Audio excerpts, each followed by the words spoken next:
masokani umaserelaka Merawa kina veya unangalala Netalando anibe ingauna Eru ingasangasa Masokani umaserelaka Merawa kina veya unangalala Netalando anibe ingauna Eru ingasangasa Netalando anibe ingauna Eru ingasangasa Netalando anibe ingauna Eru ingasangasa Na Servo and a VTFM with Bounty Strong. Yasalaga kamurego na VTFM 92.2 FM kami dhanga ikachi weekenda yana kabi binaga nikua obambola talchungani bekemni kedha itokani ni ndobato mai na wasini ngauna binango na kena ndo mai bonga bo taki mai wasi kataki tabo ditalaki na nanda be ser bobo mai beiran na be mata ser era boru taka mai nanda ser ndo langa teki tuki na be draki ni mbula iso lago durimi boga kina na bugoni be isongo se na singni sudu ser teki talanga oira na wekander sa mai badengu go nan radakadaka oira nan doni budu na budike nan do mai bidu bata na be sere so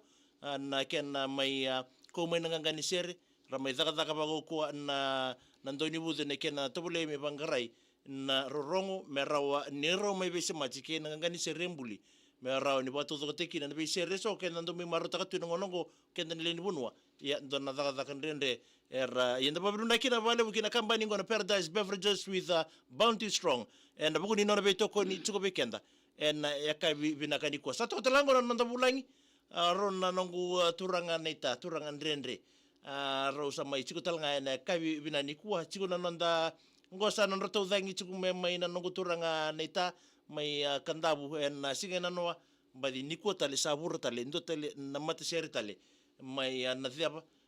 sa mai ndambe tale tunga no kutura neta na gona mata serengo na bonga ke mata kiwai wa mbola changa ni beke mni na sema tamingo re na Facebook page ni VTFM yesanda na tako sumanda be ro naturanga neta na yakabina ni kwa meroba mathala tiki rumanda bugakina na bono ro da butu maikina ene kabine nro bolo bina naturanga una toita bisa boleh bina kana turanga marama nasema chumai na nonda ya bobina ngona woni servo wa bolo chigani weekend dapat taksana weekend ni na bobina ni puha na kana ito na rebute au mai lawa kina kaselek kanda naka ni bolo bina ka turanganita ni bolo bina kana lewivici ni warong chukuna kamni kwa pamatal tak ngabal galak na evango anare marabu bute au tal tunga mina kor mai lawa kina kaselek kanda. Ibina ni sarong tsuka na tura na marama na buna rosa da butumiki na nongo tura neta na mbongi bina ni kuwa rosa na tano taka mantabelek bi na rebute angoro biasa ni tunga na turanga ro mai sa urusan siang ni kila ibi biro wadi biro mesana ava madala membele tan mata serungo mebaka ni unda kadie anare sana rosa na ba ro tumai nongo turanga netango ya tokango na rebute nda kilabina ka be kemni natural marama dan kilabina taltunga na bonga nindomona sa ndau sa toka na kena kami en lama nindalingan dan do rongoda tu en be sereso main mata sere na lembam boyawa elo mai na sau bagakina mai bonga talanga bale nindomona en be buki be roto na mata sere na bonga nindilin tundoki iya sa may ndo na mata serbo sa may reda ni sa kutubulu may na singa bina siya ng bungin dinday sa naronga naman na non iba madala member ito tsunga na non na mata ser tawi abu bada pa na mata serengo may abaki na non iba madala na ngon ito yabukin na non na tibuta ka may non na talin singo ba lang ser may ato ti may na kaya na sa may tuya bungo na non ito mata ser na kabinani ko naka neta tomadar beban tansula ko na buku ni talin di sulebyo na klobo nak tali doan don na sere awa buli nga mena kor buli ni watangi mena national youth band to sa kina no buli maniu reidur sarana matser na lembo buya mana sa wa bina tal sa kina rumpulan na bilitak na lembo buya yang mana sa tunya lote bukun na Seliwa nangalal mo duro na naman matser. Na hono ali le to sitali kina tali di bala sere kena non robi bawlit we yona na limbuyawa mani adana ngona do ko nga kasibi na doktor tokang sa o masta kulabut ka sa melenga do tuno na me kito na budi na dona matser ni ubali mani o sing autor tunga pa mamanta mani kero me teke buci kito teke buci no yo masta ba teke no bead o sing autor saraba bibi tor tunga pa mamanta mani adana ngona me kadir kina nombula sama ni kero bi masakin uga me kero sama ni tomana me kero na pataparan na itu tuwa na toka ko mari kero mani chutin na bono na ni ko ya binaka wikem ni na turana marama nda ronga tu ne pamadala mai be ana rebuti na kabida ni ko nda ronga din no na tamanda me baka usa bombu taltunga ni mata serengo ro sa chuku kina na biya zaningo na kabida ni kuwa mera di pamadala te ko tamdanga na bono ai sambau mera ni kila ichuku ke o na bono orto tu ya bo mai kina kembali chuku ngalo mani bo bali na challenge ngo ya arto samai turangan itaya nare samai langa sir sar na macer rongole bukilai ya non tabunwa o ya na macer ngo na macer na bonga ni ndile ndu ki ba kin lemba mbuya wa elo mena sau iya nikua samai total tu na macer arto samai ko to bina mena na kabina nikua to katalango turangan itango rodi ba matala ta mandanga na buno to ya buto ko mekino na talinji ba ndo langa sir me robe bito ko ni takanda bu ni ika sama itu ya burago na macer. Bina bale puturan ita. Ukila na sete bumbak saranga mina kor. Se kemem si wuli. O kasam taka se ngondo si reke no nungade na kor. Se usige fumbak. Sona sokondo la ko mina kor ba kitu sandu kautu. Le laga sertu se kana ngunyangon. Laga ser sartu nga te bumbudin tu megi na tali dini langasir ya tin ngol me sa me suba mengarip na buli suba la kula daka yuko na kede kituntu so taba bubale kento ndanga na lutu ni bubale daka isuba ya na mas tunga na kautu na ningir ni ucinga na bitano sa la ko sarangana singri mega sa te bumbudin sumikino na tatanren langasir kena same budin sarna mata serna singri ni kuwa ka kito same ndo batikin me sa andon mata ser ni bubale kasama yalta ko tuna batangin ngin na ekam ninay ibina ka ndare da chukon na mata seringon na ndamere chukon na dani mata seringon na kabina ni kuwa macergon na den macergon na bonga ke mata kiwai ndoro ni andom de tal nota kamanta membaleta chukon na mata seringo na bonga ke mata kiwai waki na sere na mai sebute ki chukon na mbugi bina ni kuwa we na seringo na kabalabe lo ndom na keri talno Buka kimete ko ya baya zaman ditutok tok nga binakor tutok tok ba ubali na matakoi ko ya kero mai ni nanu ma mesawa adangan ni rumat sir na buka kimete ko mani kiri beto ng kasi to sa bibantu ni mekina ko ya kero sa mani wadali kila buka kimete ko buka nga na sir kero ko tsuman mo nan ko na kabalbe Gwendongan kangan ngandi lako ngandi itu kor mi lawaki kangan itu bondan nawanga keli kapala no mi kitu na tomba dono chika kapala vida na kor tanga tu sertek chuko naman ni sergo na kor solta bui o kapala koro kapal takin na niro koro may lawaki bitala na chiko lay subo mating tu kora wil chiko na lang ni sero na ya bina biki bini kete natural marama en nambogi bina niko sandara rongo mata na non rato ser na mata serengo rato mai basi kata rato mai sebutaka si mai tapo terlaki non rato ser en nambogi niko na bonga kei mantakiwai non rato ser bongo nakawala bay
na Servo and a VTFM with Bounty Strong. Santa mai ronga tati kana bongi binani ko na nono tau sere na mata serengo na bonga ke matakiwai na bongi binani ko mai tikungo na ron na nongutura neita rau lewe ni mata serengo o na re bute ko endambe toka isanandua ko mga soti da musika ko mbulia na serengo rosa mai bito ko nitaka pabiadani ya sandana nama kaya na buko ni nan rato san tiga bonga takitu na pambimbi vipaliwale si na bukuni nono tau serba bo na babna talaki na kina kamba ningo Paradise Beverages na numirutu na bing matsere na nonda bonua na budi kena toko nitu no program go membaletira neta ndareda tu na ubarta katsuko nambogi be na ita epeli mbote asi mboten kandabo nambongi na lulu ni matsere na Wilben si Wilby Ben ya membaleta juga na bukuni bunga era duka echuko ni na daka ni lang sere non daka na tamu tabutisa ya dabona no monrorai sonandre la kudurumi mai na daka bandu lang sere me dabati mai na ngonongo satigu lore echuko mai na binaka ni daka ngo wa mimbi beira bakela echuko na bibu bali na daka bandu lang sere dabona no moni pomada na ngade to ngori make dona ka ngona kena de do situ na orang bulan tu ngasih lebih bos tu tahu. Ya nunggu tadi ke utak tol mai sana dengan sal. Betul go. Atau itu go selera kalau. Merah kenambula, rakinambul ibu balik. Ko ya ko dona buru ni lah pun nunggu. Na langsir. Kenabi den dolak durumi. Dina ni esonalin matsere sebito serton laka sa iburu serton ani labo di bu balang kuna langsir kota kena bulin don ser kombe kaya na vindende ke kondolong dulu be ya tabana namani pamasala amembale tatunga na ekla ni so rasa nama kitu ini gona buku ni sing sudu kene to sinembaki na buku ni namun matser satu ya bungo bunga bira talanga era tungo era ngandre botu balebu merandole boka marutaki me bukanyo kemdo sando kenandau ena bibo marutaki adaba mbana namun nambari bitartar rawani ando bo matatanga wirleni bono me ronikila rawani rabitartar ni bikim ni nanguna ando san libi bo marutaki ni kina me bukan ngon sandado tungo ngon ni songoy liuna kampanye randu dak non breakup party sachi kone 2 page na bonga ke matekoi to account Facebook ron ni bitartar mikina sena ni bitartar men namba na 273-2374 nana namba ni telefonia ave communicate nangan reba mo ni bitartar kibi ana rebuto bute na mbongi binani kuwa pa kina ene kena sangital ngami to buli me sureti nabi macheri ya sandara mai enda mai do bachukina ena mbongi binani kuwa ya sarmai da batal tonga kin non da program we nambongi dindai bo bina kira balu biro turanga nita o bina kin na kambani ngona Paradise Beverages ena bugun non na wito ko ni chuko bekenda ena wasini ngona bina ngo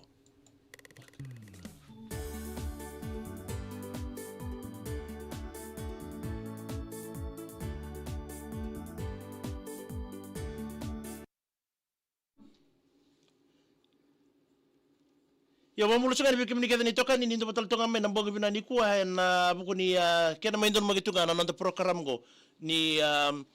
serbo ki Paradise Beverages James Taramel ambule binaka imbule binaka sama mbule datu ga ni ngoro Rex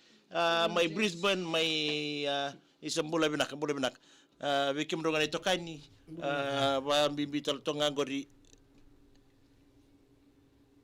ambule datu ga ni ngori bi la tamayan ndo mbule binaka magina ni mengani kina ngor beke mdo na job tinga ngor we luku be koroi boni apenisa pet nangelo en bulu bina ni koli lamba ilangi tamatan bulu bina mutsa bulu bina bambulu tinga ni be rona be da na le macherisa be koli bambulu tatuga ni be koli na mbongi ni kuwa isa wakina be titi bi toki yaki bulu bina ka iso angelen ni bulu bina mena ni mengani kin le ni korro main na buri menita siri keira na tu mai bonotani rupeni atalakuli ni bulu bina ka main na nira wakina bi lemba tanwa tiana takaya wabute ni mbulu binaka dombula se mo tsinga me mbamba singa ayawa Melissa tu ni ndau ni mbule tau wakina betina itula tu mai sala ni mbule binaka wakina mengei na ni mengani kina mai naruku ni mbua na mosi kemdo susenga na tinga ngoro ibo tina ndiba wakina betina itula o Melissa tu ni ndau ni mbule binaka ni mengani kina na susenga na bazel tinga ngoro me batu sekia sawa wa mimbinga ke be mbucho wakina tiana wa mbule tsinga mo tiana be John wakin wi sadam palpi mbani palu mucho dola smek jusunga ngol me mabu a Valley Road be to isei ke Edwina James Taramela na musaranga o Peps Mr. Golden